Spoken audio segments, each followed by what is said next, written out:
What's the story, Morning Glory? What's the word, Hummingbird? Thank you so much for clicking on my channel and for joining me for this review of Prison Brides Season 1, Episode 10. This is how it ends. So this was the season finale of Prison Brides. I hope it was not a series finale. I really did enjoy Prison Brides, and I understand that they squeezed it in between Married at First Sight and Married at First Sight After Party to hopefully build an audience from the Married at First Sight crew.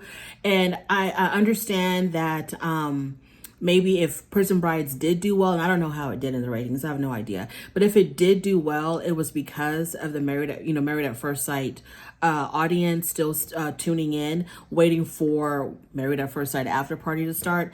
But I think I enjoyed Prison Brides more than I enjoyed Married at First Sight. And I think Prison Brides is a higher caliber type of show compared to Love After Lockup. Love After Lockup is very reality TV feeling. It feels very reality TV with all the drama, with all the hoopla, the fights, everybody cursing each other out, car chases, just a lot of drama. Whereas Prison Brides did not feel reality TV to me. It felt more documentary. So I really enjoyed Prison Brides, and I really hope that it comes back for season 2. Anyway, let's get started with Savea and Joseph. So when we see Joseph, he's talking about how he really did not make a profit in selling his art. He spent $3,500 for the equipment, and he made $2,700 from the sale of his art at this particular gallery.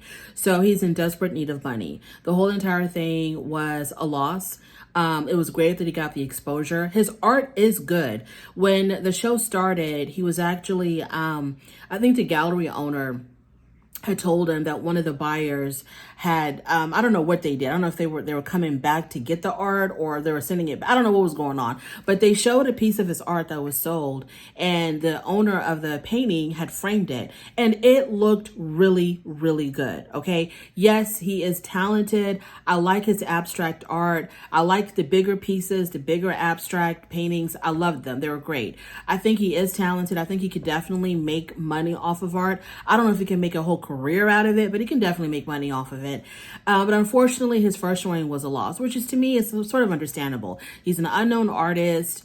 It wasn't like some big time New York gallery. It was a smaller gallery. Even the gallery owner told Joseph that out of all of their artists, his work sold the most. Now, I don't know if that's saying a lot about Joseph's talent, or if that's not, or if that's saying something kind of negative about the gallery. I don't know if they're struggling to find artists and struggling to sell art. So the fact that he sold as many pieces as he did, and they're saying that it's the most that they've ever sold, I don't know exactly what that means. So your past artists, were they only selling 1 or 2 pieces or nothing at all? And then he sold 5, and so now he's like the superstar at your gallery? Or do y'all normally sell a lot of art, have very successful artists? He sold the most, which is saying a lot about his talent. So I didn't know what exactly that meant when the art gallery owner said that. But anyway, it was a loss. So Joseph is in need of money. He is behind on his bills, and more importantly, he is behind on his rent. So Joseph ended up getting a roommate to help him with the rent, and that worked out horribly. It was a big fail. So what happened was, the person that was living with him and Joseph got into some kind of altercation. Joseph wanted him to leave the premises. I guess the person refused. It led to a fight. The cops were called. I think it was Joseph himself that called the police. One thing led to another. He ends up back in jail because he is a parolee. So he's back in jail, and his cousin calls Savea, who is back in Germany. She's been back in Germany for a while. His cousin calls Savea and lets her know that Joseph is in jail and that it's not looking too good, and that he also ended up losing his apartment for failure to pay rent. So Savea asked the cousin, well, how much behind was he in his rent? And the cousin said he was 2 months behind. So Savea said that she had mentioned before that she would not stay with Joseph. He ended up going back to jail. And so, it looks like that relationship is over now. It's really sad. It is really, really, really sad. I don't know how that's going to affect his reputation in that particular city or in that particular neighborhood, how that's going to affect his reputation as an artist. The fact that he went back to jail after his art showing. And it just shows that Joseph, we don't know what happened. According to Joseph, he was trying to protect himself. He was defending himself, defending his home. So who knows what happened? So I can't, jump the gun and say that, he couldn't control his anger or whatever. I don't know. I don't know what happened with that actual fight, but he ended up going to jail. And the next time that we see Savea, she's sitting in her living room with her mother and she's explaining to her mom what happened to Joseph. And neither one of them seemed really surprised. And the mom wasn't shocked. Savea wasn't shocked when the cousin told her what was going on. So, it seems like Savea and Joseph are over. Now we see Joseph, he's being released after spending a few weeks in jail. His cousin comes to pick him up. Eventually all the charges were dropped, which is good. And so he talks about the incident. He says that he was protecting himself in his home, but he doesn't really go into detail about exactly what led to it. So if you wanted the roommate to leave, why did you want him to leave? What did the roommate do to make you want to kick him out? And if someone is paying rent there, you can't just tell them to leave. You have to go through the eviction process. So I don't know, unless the person was a real threat to his safety or his life. It's just a big mess. Who knows what happened? But at the end of the day, the charges were dropped. Okay. So Joseph to me is a good guy, right? He seems like a really good guy. He has a lot of ambition, has a lot of motivation, not motivated to stay working, but definitely motivated with his art. Did him and Savea make a good couple? I don't really know. I like Joseph and I like Savea. I don't know if they were good together. Savea to me comes off as a little bit judgmental, a little bit condescending. She does come off as a bit controlling.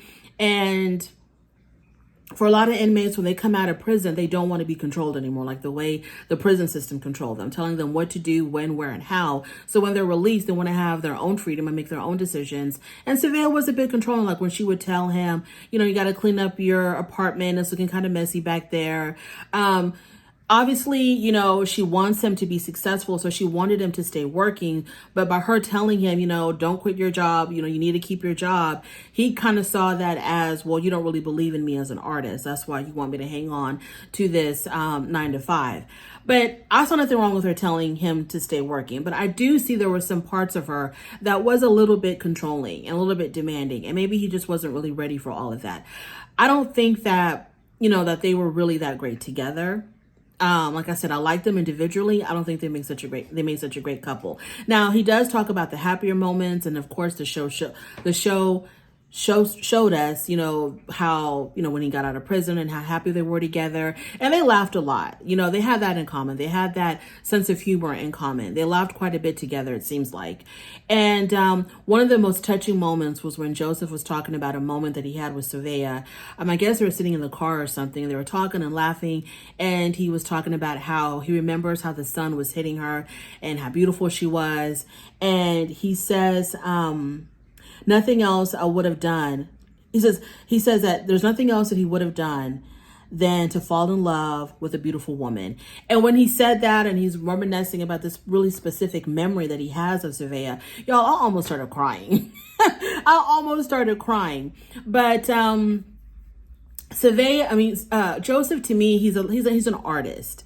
Okay. And artists are, they don't want to be restricted. They don't want to be controlled or contained. They have all of this artistic expression that they want to release. To them, their art is the most important thing. And Savea to me seems like someone who's a little bit more logical.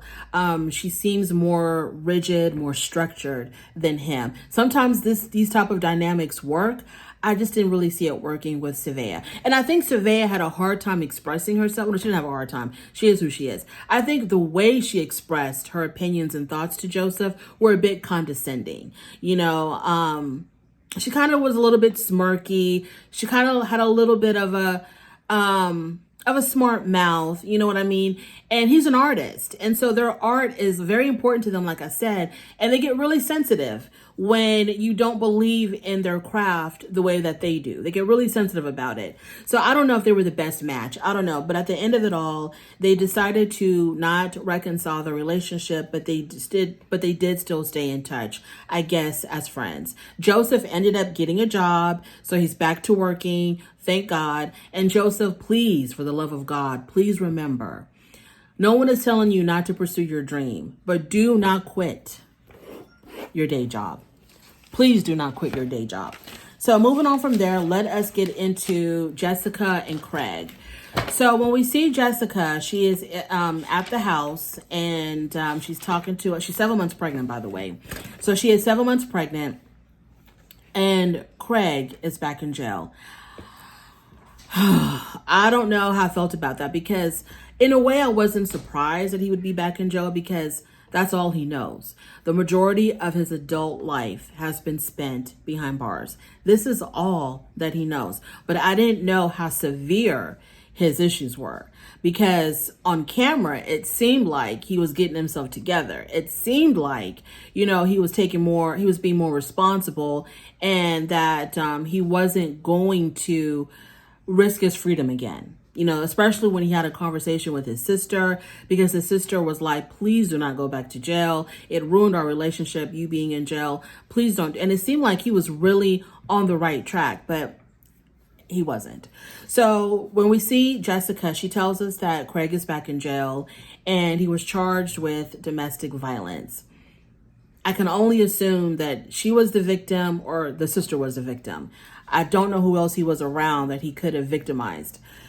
So he ended up being released after a couple of weeks, but he did not return back to the home that he shared with Jessica. So Jessica is living at the house by herself, 7 months pregnant. Jessica says that Craig was overwhelmed with everything. Her being pregnant, them expecting this child, work, financial responsibilities. It seems like they were like drowning with financial obligations. And so she said that he was overwhelmed. She said that I think she was the victim, because I remember her saying how he did not harm her physically, but he was yelling and he called her names. He must have been doing something else as well. He must have, punching walls, throwing things, because someone called the police.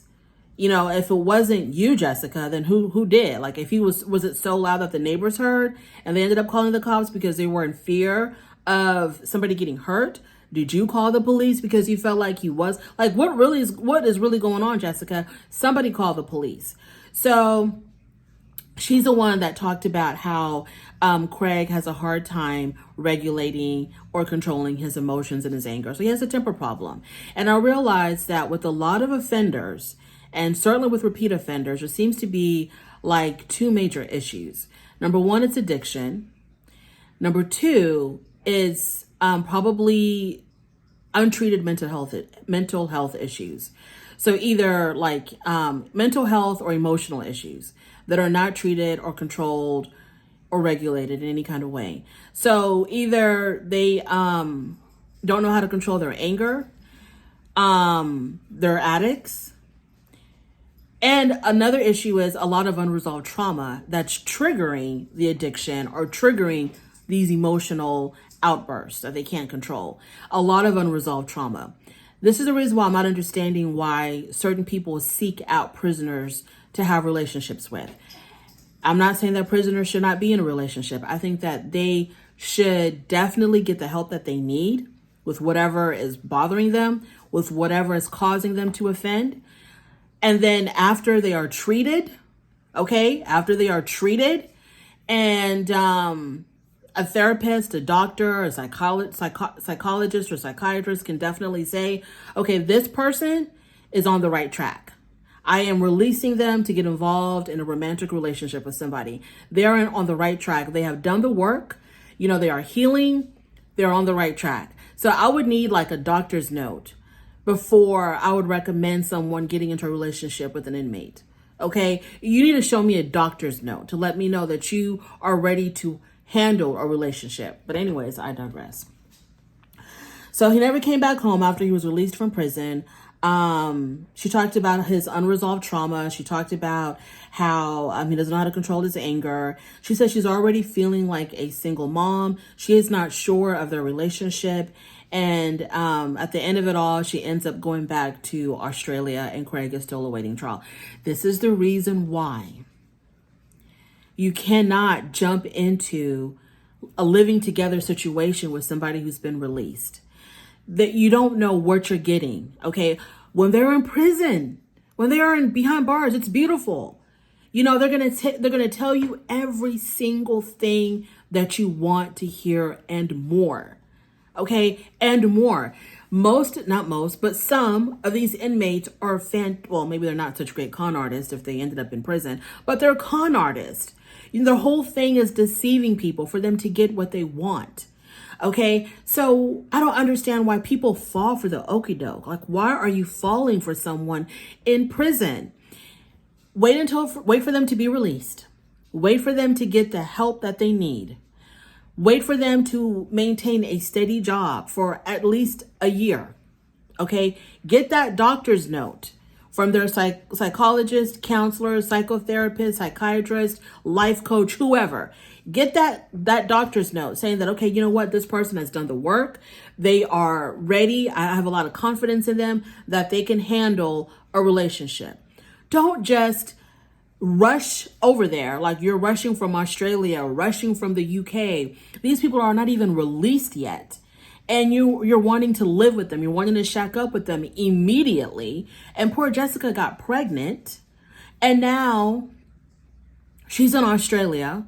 He's in Kansas or wherever he's at, awaiting trial. There is a child in the middle of all of this. There is a little boy who's always going to wonder, who and where is my daddy? Why am I here and he's all the way over there? Like, there's a child that, Jessica, you're going to have to do a lot of explaining to as far as why he cannot be in contact with his father. Why did you get pregnant so soon? I need to teach a class or something on people who are like dead set on dating an inmate. We need to cover some things. I'm not saying that inmates don't deserve love. They do, like everybody else, but they have to do the work before they can involve other people into their lives, especially children. So Jessica's back in Australia. Craig is awaiting trial. He is a repeat offender. All he knows is prison. She was not capable to help him, to give him the help that he needed. She was not capable of that at all. It's kind of strange how, now that I think about it, when they were talking about their budget and talking about their spending, Craig had said that he was afraid to tell Jessica that she was spending too much money because he didn't want to see her react. But so he felt like intimidated by her or something. But then he really was the aggressor. I don't know. Jessica, you should not have gotten pregnant. There's no way to sugarcoat that. There's no way to make it, to seem nice or to sit in a nice way. You should not have gotten pregnant by this person. I don't know if she felt like maybe having a baby would really fix him and give him something to live for and keep him from going to prison. No, a baby isn't going to solve that. Therapy, deep, intense therapy is the only thing that's going to get to the bottom of why you are constantly committing crimes and breaking the law, why you cannot control your temper. Get to the root of it. A baby is not going to solve anything. It's just going to make it worse because it's going to put so much more pressure on everybody involved. Moving on to Gabriella and Jamal. Remember, Jamal is in prison. He's serving a 22 to 40-year sentence for second-degree murder for killing his best friend. Gabriella and Jamal believe that he is innocent, that he was unjustly convicted, that he did not do this, and the only thing that led him into prison was his mother's own testimony, his own mother's testimony, saying that he had confessed to her that he did murder his friend, and that's what landed him in jail. Anywho, Gabriella is back in America. The last time that we saw Gabriella last week, she was actually back in, I don't know if she's from Germany or the UK. She was back in Europe. And so now she's back in America. Where do they get the money to be traveling back and forth like this? Now she's back in America and she is advocating for Jamal's innocence, trying to get him released.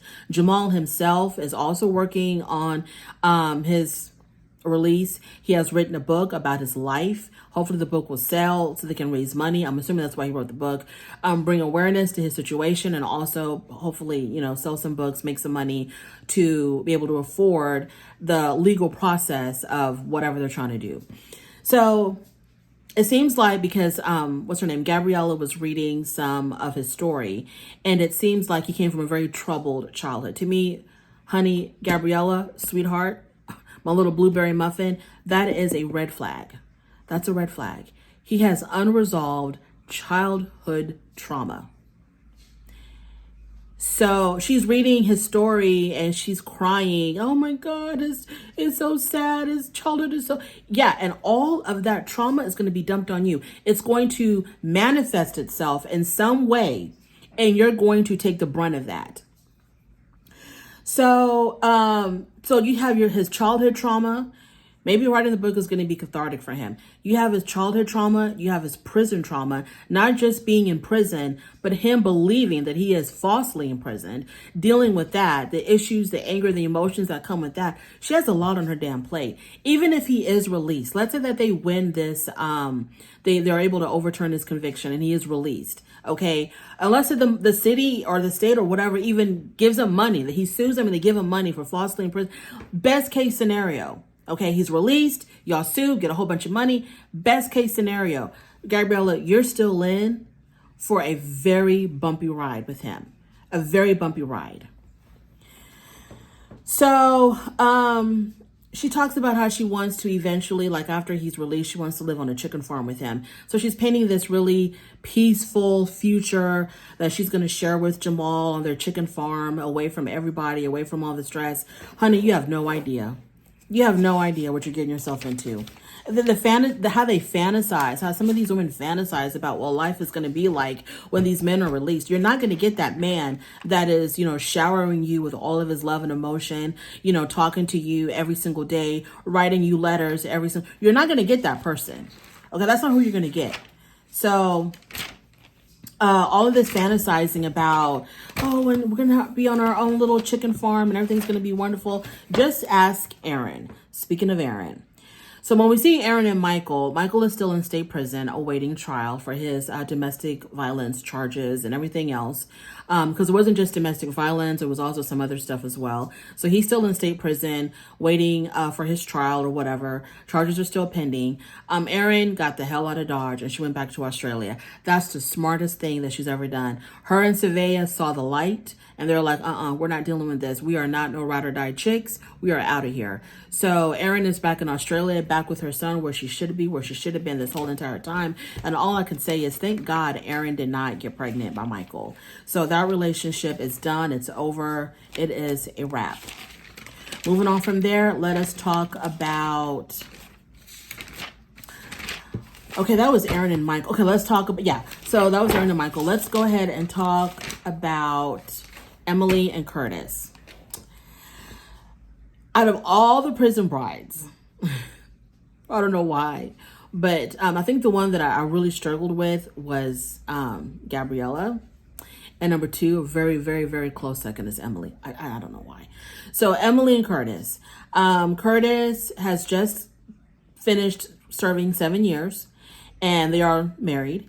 And so he made parole. He's about to be released. And this is why I need a season 2. I need to see how Emily and Curtis's story plays out after his release.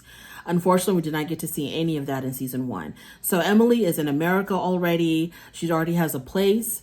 There's a job waiting for him. I think she mentioned there's a job waiting for him. She has a laptop for him. He has all his clothes, his shoes, everything that he would need. She's hoping to keep him out of prison.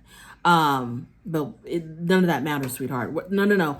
Emily, my love, the job, the clothes, the shoes, the laptop, the phones, the devices, the apartment, all this stuff that you have prepared for him, that'll mean nothing unless you have a doctor's note, unless you have confirmation from a professional that this person has done the work. They have dug down deep to the bottom of their trauma and we have fixed it, or we are in the process of fixing it. He's in the process of healing. He needs to understand why he did what he did. He needs to understand why does he act out? Why does he commit crimes? Why didn't he want to be productive? That we need to discuss unresolved trauma, issues, abuse, whatever that he faced as a child growing up, whatever the situation is. You need a clean bill of health, but you don't care about that. You just see an attractive man. He's all buff in prison because they're working out, 12 hours a day. attractive. He's telling you all of these sweet nothings, writing you all these letters, drawing all these, cute drawings. That's all you see. You're not asking the proper questions. You're not talking to the proper people. You have no idea what you're getting yourself into. And I need to see part 2 of Emily and Curtis's story. So she thinks that, but she does say, and this is something that I do have to give her props for. She does say that if he goes back to prison, she says she's out of there. She's not a ride or die. She says she is out of there. She is not going to put up with that. So I do commend her for that, at least. But I'm taking points away because she's jumping into this relationship way too soon. I understand that she's all the way in Europe. He's all the way in America. They want to be together. The only way for it to work is for her to be closer to him. I totally get it. But what you should have done, Emily, okay? What you should have done, okay? You should have gotten your own damn apartment.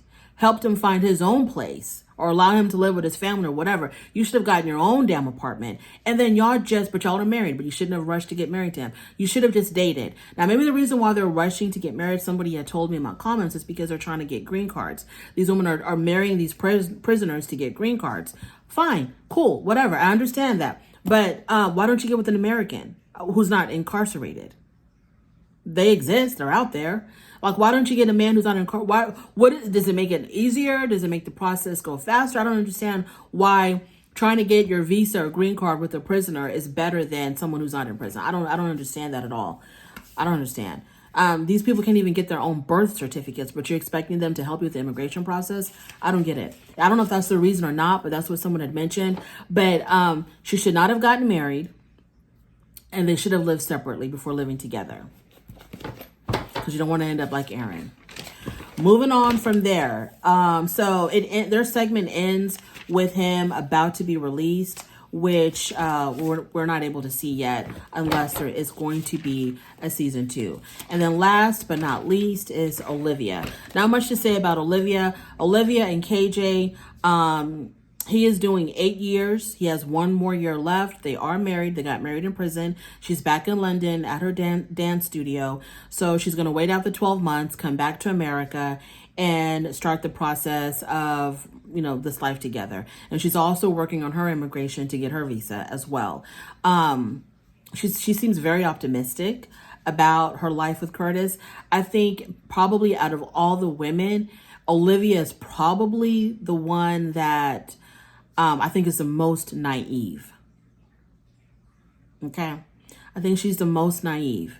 But you know what? Real life is gonna knock that naivete right out of her once this man is released. So hopefully they come back for season 2. That's all there is to that. Prison Brides was great. I enjoyed it. I like the documentary style of it. I think it's a lot better than Love After Lockup when you really want to know the story of these type of couples and you don't really care about the outside drama, the outside noise, and the foolishness and the silliness and the clownishness. So I do prefer Prison Brides over Love After Lockup. Thank you so much for joining me. If it comes back for season 2, I hope y'all come back to me for more reviews of Prison Brides. I really did enjoy it. Thank you so much. I appreciate every comment, every rating, every view. I thank you from the bottom of my heart. And hopefully we'll be back together again for season 2. If you like this content, please subscribe to my channel. Don't forget to rate the video, and I'll definitely talk to you later.